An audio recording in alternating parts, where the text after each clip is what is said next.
సైదాపురంలోని స్థానిక collection centre నందు అంగన్వాడీ కార్యకర్తలకు 3 రోజులు నిర్వహించిన శిక్షణ కార్యక్రమం ముగిసింది.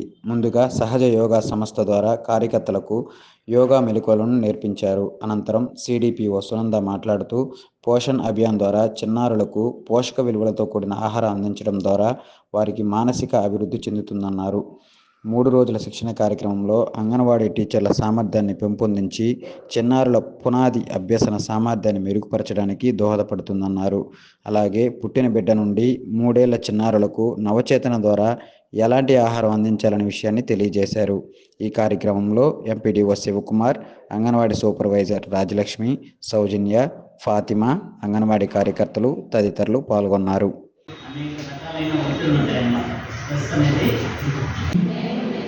ఇక్కడ మనకి లోకల్ కార్డ్స్ ఆహ్వానిస్తే ఇంకొక మేడం కూడా రావాల్సింది. కలెక్టర్ గారు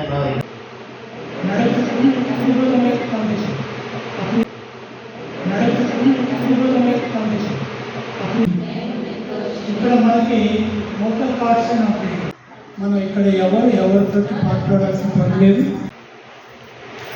రెండు చేతులు ఒక మేడం కూడా రావాల్సింది. కలెక్టర్ గారు ఈరోజు ముఖ్యమంత్రి గారి ప్రోగ్రాం సందర్భంగా కొన్ని గ్రంథాల్లో రాస్తున్నారు. దురదృష్టవశాత్తు అన్నమాట. అంటే పూర్వకాలంలో కూడా ఏంటంటే కొద్ది మంది ప్రయత్నాలు చేశారు. దాంట్లో ఒక భాగమే ఈ సహజ సిద్ధ యోగా. జీవించే కాలం కూడా